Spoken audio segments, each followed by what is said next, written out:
Viloyat prokuraturasi tomonidan energiya samaradorligini oshirish, elektr va tabiiy gaz tarmoqlaridagi yo'qotishlarni kamaytirish, debitor qarzdorlikni qisqartirish hamda energiya resurslaridan noqonuniy foydalanish holatlarining oldini olish borasida joylarda reyd tadbirlari o'tkazilmoqda.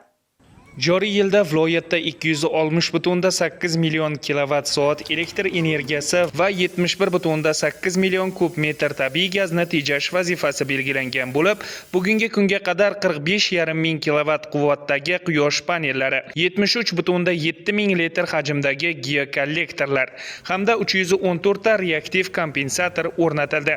Shuningdek, elektr va gaz tarmoqlarini ta'mirlash, energiya tejamkor uskunalarni joriy etish ishlari davom ettirilmoqda. Bundan tashqari, Texnika instituti professor-o'qituvchilari va olimlari tomonidan viloyatda elektr energiyasi hamda tabiiy gaz yo'qotishlarini kamaytirish va ularning oldini olish bo'yicha o'rganish ishlari olib borilmoqda. Shuningdek, aholi o'rtasida quyosh panellarini o'rnatish, energiya tejamkor gaz yondirgichlardan foydalanishning afzalliklari haqida targ'ibot tashviqot ishlari tashkil etilyapti. Vazirlar Mahkamasining 2026-yil 14-maydagi 2026-yilda iqtisod tarmoqlarda energiya samaradorligini oshirish hamda tarmoq korxonalarida energiyadan oqilona foydalanish tashkil qilish orqali elektr energiyasi va tabiiy gazni tejashni ta'minlash to'g'risidagi 242-sonli qarorga ko'ra 2026-yilda viloyat uchun 260,8 million kilovatt-soat elektr energiyasi va 71,8 million kub gazni iqtisod qilish rejasi belgilangan. Rejaga ko'ra elektr energiyasi bo'yicha 38,4 megawatt quyosh panellari, 35,5 ming elektr kollektor, 314 ta reaktiv kompensator o'rnatish, 1348 ta transformator va 3485 kilometr elektr tarmoqlarini ta'mirlash belgilangan.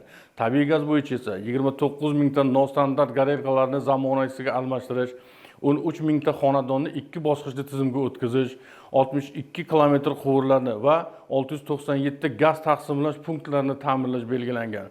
Shuningdek, viloyat prokuraturasi tomonidan amalga oshirilgan ishlar natijasida 103,1 million kilovatt-soat elektr energiyasi va 39,3 million kub metr tabiiy gaz iqtisod qilinishiga erishildi. Bugungi kunda Samarqand viloyati bo'yicha kuz-qish mavsumida aholi hamda ijtimoiy soha obyektlarini o'lg'uch tashkilotini bir maromda barqaror tabiiy gaz bilan ta'minlashda bir qator ishlar amalga oshirilib kelinmoqda. Jumladan, bu yilgi manzil dasturimizga asosan gaz tarmoqlarini rekonstruksiya qilish va kapital ta'mirlash, gaz taqsimot punktlarini kapital ta'mirlash va joriy ta'mirlash ishlari rejalashtirilgan bo'lib, bugungi kungacha 23 kilometrga yaqin gaz tarmoqlari kapital ta'mirlandi va rekonstruksiya qilindi. Bundan tashqari gaz taqsimlash punktlari ham 55 taga amalga kapital ta'mirlash ishlari amalga oshirildi. Reyd tadbirlari davomida 6666 ta noqonuniy foydalanish holati aniqlanib, yetkazilgan zararlarning asosiy qismi undirildi.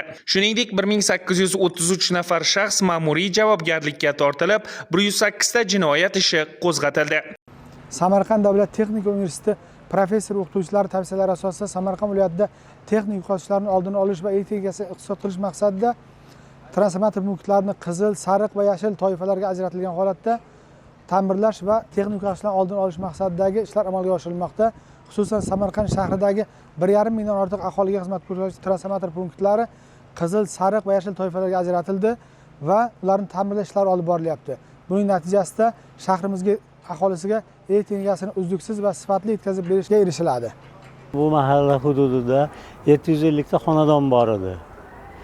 Bugungi kunga kelib 1064 ta bo'lgan xonadonlar soni ko'payib, transformatorlarga bosim kuchaygan.